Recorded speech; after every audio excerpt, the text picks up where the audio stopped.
So let's talk about H.Con.Res.102, the bill that Rashida Tlaib introduced in Congress in 2022, meant to protect music workers and advocate for fair pay for streaming royalties on digital music platforms.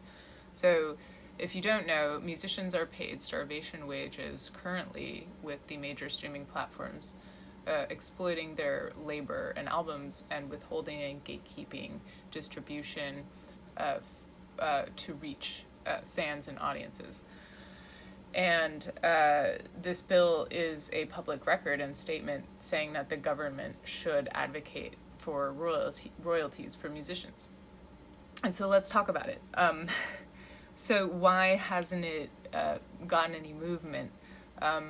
Well, because a bill can't just be introduced, it needs to go through all of the steps to be signed into law. And this takes a lot of traction. It requires interest, it requires committees, it requires attention, it requires public pressure. And the news cycle, as we know, is always changing, even in normal times.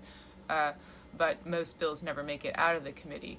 And it needs to not just go to the committee like the judiciary, then it needs a hearing, and then amendments, if possible, to refine it, and then a vote. And then it moves to the House floor, and then it moves to the Senate floor, and then it moves to the president. So if there's no public pressure, no media buzz, no celebrity backing, no deep-pocketed lobbyists, it's not going to get movement. And I know there's a ton of terrible freedoms being dismantled left and right, but I just want to garner a conversation about this bill and try to organize a community really surrounding the legislation that's needed to protect music workers, like so many others. And I spent a lot of time researching and working for music advocacy causes, and I've seen firsthand how tech companies get dirty, especially lobbying in Congress to protect their money. So while musicians are earning fractions of pennies. So, and quick reminder, on average it costs the average musician $10,000 to record, mix, master, and release an album. And most working musicians make less than $100 per year from streaming, and people who spend the dozens of tens of thousands of hours perfecting their craft and playing their instrument, on average, are underpaid and undervalued. So I want to thank Tony at Discmakers on YouTube for posting the metrics yesterday on how much money Spotify stole from musicians just recently by declaring they're not paying tracks less than 1,000 streams. So yeah, check them out, Discmakers on YouTube. And so this bill could begin to fix the starvation wages that music tech companies pay artists, and this is why H.Con.Res.102 matters. So I just want to kind of envision just kind of do like a quick witch's brew of manifesting energy toward H.Con.Res.102, that may it get attention, may it get traction, may all of the music advocacy groups across America come together, including the National Labor Relations Board, SAG-AFTRA, and the ACLU, and may all those groups come together to fight the big tech powers. I just want to put this out there because I'm a manifestation girly, as they say. And so, as well as music fans, music artists, especially since the pandemic has ravaged our industry. And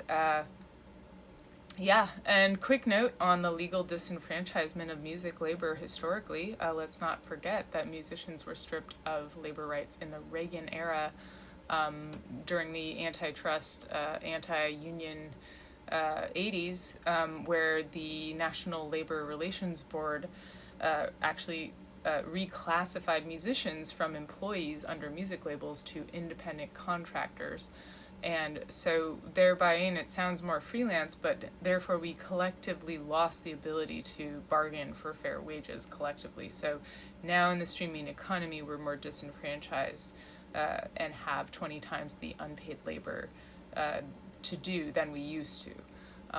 So while music might be a bit more democratically accessible to record and make, and I am all for people examining their creativity. I'm a huge advocate that people explore their creative desires and that they get in contact and in touch with the value that it brings them internally, spiritually, emotionally, mentally, physically, to have an artistic practice.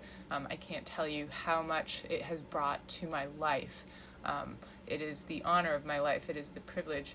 And so I just want to put that out there. But also, people who do it need to get paid. People who do it professionally for a living need to get paid. And from my research, I've seen how the government makes it very difficult for musicians to be classified as workers. And since I paid my taxes last week, I just thought, no better time to bring this up than now. But yeah, so in the streaming economy, we need more connection. And yeah, we're just sharing this to raise awareness and connect with others organizing for change. So please tag and shout your local musician advocacy group, and comment with any bills or organizations protecting musicians that you know of. I also just want to do maybe like a collective manifestation. Like, how can we, other than putting it out there, how can we have a bigger conversation about this? I'm curious. So if you have any ideas, please let me know.